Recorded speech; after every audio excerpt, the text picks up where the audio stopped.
नमस्कार दोस्तों, मेरा नाम है रायसन और ऑटो स्प्रे पेंट लर्निंग पे फिर से एक बार आपका स्वागत है। तो इधर आप देख सकते हैं इस जैन एस्टेलो का पीछे का बम्पर जो है वो पहले तो ठीक से बिठाया नहीं है, ऊपर से इसके ऊपर स्क्रैचेस है। तो इसको अभी मैं रिपेंट करने वाला हूँ और इसको ठीक से बिठाने वाला हूँ। ये मेरा एक बहुत ही पुराना वीडियो है दोस्तों, जो मैं करने को भूल गया था, लेकिन अभी मैं वो कर रहा हूँ। तो वीडियो शूटिंग स्किल्स जो है वो उस टाइम पे मेरे उतने अच्छे नहीं थे, मैं ऐसे ही निकालता था वीडियोस। तो उतने अच्छे वीडियो शूटिंग स्किल्स आपको इस वीडियो में नहीं मिलेंगे शायद, लेकिन वीडियो बहुत ही इंटरेस्टिंग होने वाला है। तो वीडियो को अभी से लाइक कीजिएगा और चैनल पर पहली बार आए हो तो सब्सक्राइब करने के लिए याद रखिएगा। तो चलिए वीडियो शुरू करते हैं।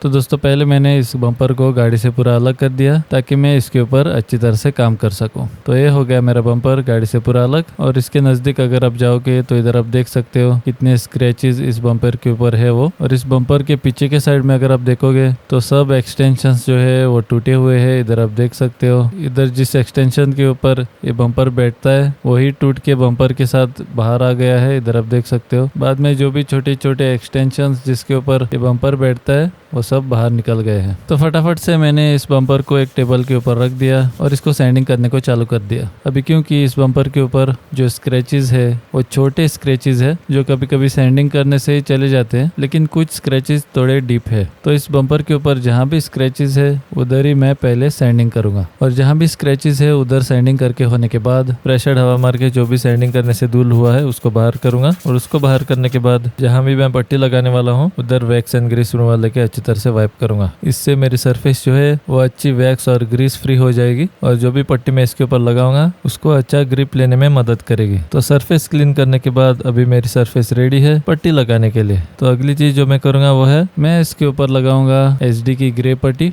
ये बहुत ही लाइट पट्टी है दोस्तों, जो हल्के स्क्रैचेस पे ही आप लगा सकते हो। अगर आपके स्क्रैचेस ज़्यादा बड़े हैं या डेंट ज़्यादा बड़ा है तो इसको आप नहीं लगा सकते हो। वैसे सिचुएशंस में आपको बॉडी फिलर का इस्तेमाल करना पड़ेगा। ये सबसे सस्ती पट्टी है दोस्तों, इसमें हार्डनर मिलाने की भी ज़रूरत नहीं है। ये ग्लेज पट्टी जैसी है जिसको डायरेक्टली आप सरफेस के ऊपर लगा सकते हो। तो एक बार मेरा इधर ग्रे पट्टी लगा के हो जाता है। इसको सूखने को टाइम देना पड़ता है 2 से 3 घंटे, क्योंकि अगर आप इसको सूखने को टाइम नहीं दोगे तो इसको आप ठीक से सैंडिंग नहीं कर सकते हो। अगर आप गीली पट्टी के ऊपर सैंडिंग करते हो तो आपका सैंड पेपर भी जल्दी खराब हो जाएगा, क्योंकि वो पट्टी जो है वो सैंड पेपर के अंदर घुस जाती है, क्योंकि वो ड्राई नहीं होती है, गीली रहती है। इससे सैंडिंग भी ठीक से नहीं होगा और आपका सैंड पेपर भी जल्दी से खराब हो जाएगा। तो 2 घंटे दो इसको सूखने के लिए और बाद में आप सैंडिंग चालू कर सकते हो। लेकिन सैंडिंग चालू करने से पहले मैं इसके ऊपर लगाऊंगा गाइड कोट। तो इधर मैं लगा रहा हूँ मेरा गाइड कोट, क्योंकि जब आप गाइड कोट लगाते हो तो आपका सैंड पेपर जो है वो हाई स्पॉट्स पहले निकालेगा और इससे आपको मालूम पड़ेगा कहाँ ज़्यादा सैंडिंग करना है और कहाँ कम सैंडिंग करना है वो। तो इधर मेरा गाइड कोट लगा के हो गया है। इसको भी मैं थोड़ा टाइम दूंगा, क्योंकि ये गाइड कोट जो मैंने इसके ऊपर लगाया है वो भी सूखने को थोड़ा टाइम जाता है। तो गाइड कोट सूखने के बाद मैं अभी इधर चालू करूंगा सैंडिंग करने को। तो सैंडिंग करने के लिए मैं इस्तेमाल करूंगा मेरे DA सैंडर का, क्योंकि जब आप DA सैंडर का इस्तेमाल करते हो तो काम फटाफट से हो जाता है। मतलब जब आप हाथ से सैंडिंग करते हो तो उसमें अगर आपको 1 घंटा लगता है तो DA सैंडर के साथ आपका 15 से 20 मिनट में काम बन जाएगा।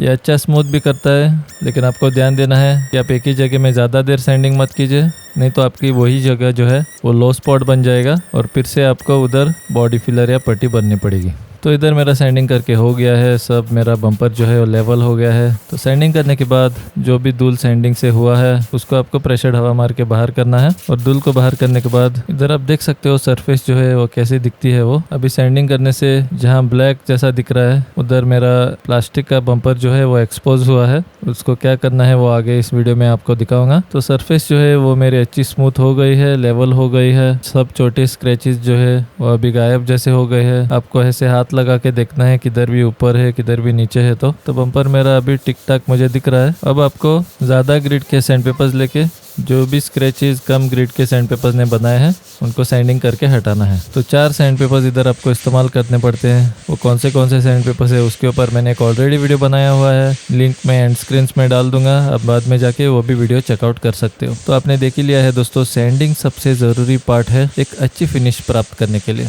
आप एक खराब फिनिश प्राप्त कर सकते हो बिना सैंडिंग के, लेकिन जो आर्ट छुपा हुआ है वो सैंडिंग में ही है दोस्तों। जितने अच्छे आप सैंडिंग में हो उतनी अच्छी आपकी फिनिश भी आएगी। तो सब सैंड पेपर्स लेके मेरा इधर सैंडिंग करके हो गया है। अब मैं इस बम्पर को अच्छी तरह से पानी से धोऊंगा। तो जैसे ही आप इस बम्पर को धोगे तो जो भी धूल सैंडिंग से हुआ है वो सब हट जाएगा और अच्छा क्लीन बम्पर आपको मिल जाएगा। अच्छी तरह से धोने के बाद पूरे बम्पर को मैं वैक्स एंड ग्रीस रिमूवर लेके अच्छी तरह से वाइप करूंगा। इससे जो भी वैक्स ग्रीस या ग्राइम अगर मेरे बम्पर के ऊपर है वो सब चली जाएगी। इधर आप देख सकते हैं कितना स्मूथ अभी मेरा बम्पर दिख रहा है वो। तो अगली चीज जो मैं अभी करूंगा वो है मैं इस बम्पर के ऊपर जहाँ भी मेरा बम्पर एक्सपोज हुआ है, मतलब काला काला जैसा दिख रहा है, वो मेरे अंदर का बम्पर एक्सपोज हो गया है, उसके ऊपर मैं ऐसे ही प्राइमर चढ़ा सकता हूँ क्योंकि ये बम्पर फ्लेक्स नहीं होगा, मतलब बैंड नहीं होगा। लेकिन फिर भी उन सब जगहों पे मैं एडेशन प्रोमोटर लगाऊंगा जिसको प्लास्टिक प्राइमर भी बोलते हैं, ताकि मेरे पेंट की बॉन्डिंग अच्छी तरह से हो। और अगर ये बम्पर किसी वजह से बैंड भी हो जाता है तो इसके ऊपर से पेंट छूटना नहीं चाहिए। इसी वजह से जहाँ भी मेरा बम्पर एक्सपोज हुआ है उधर मैं ब्रश लेके ऐसे प्लास्टिक प्राइमर लगाऊंगा। अब ये प्लास्टिक प्राइमर जो है वो बहुत ही जल्दी वेपरेट हो जाता है, फटाफट से गायब हो जाता है। तो ये गायब होने से पहले आपको इसके ऊपर सरफेस प्राइमर लगाना है। तो दोस्तों ऐसे आप इन डिटेल ऑटो बॉडी और पेंटिंग सीखना चाहते हो और खुद के पेंट जॉब्स करना चाहते हो तो इसके ऊपर मैंने step by step course create किया हुआ है, जहाँ मैं और भी डेप्थ में जाता हूँ, मतलब ऑटो बॉडी और पेंटिंग की हर एक चीज़ बताता हूँ कैसे क्या करना है वो, ताकि आपको एक प्रोफेशनल जैसा रिजल्ट मिले। और अब आप ये आपके घर पे बैठ के सीख सकते हो।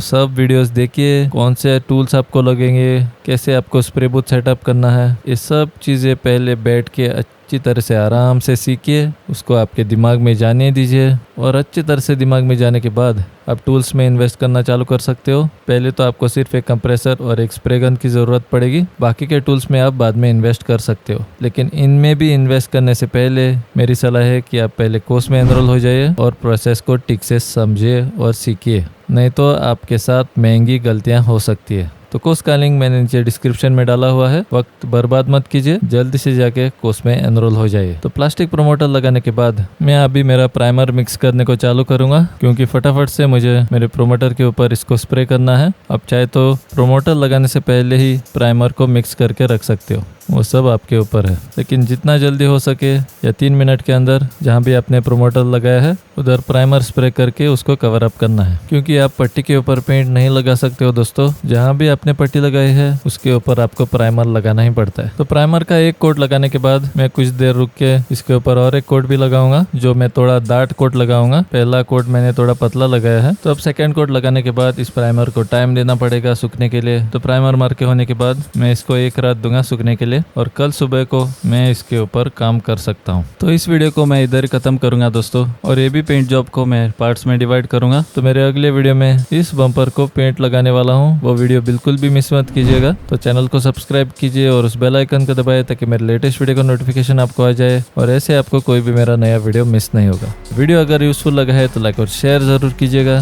और अब मैं मिलूंगा आपको मेरे अगले वीडियो में, तब तक के लिए बाय एंड टेक केयर।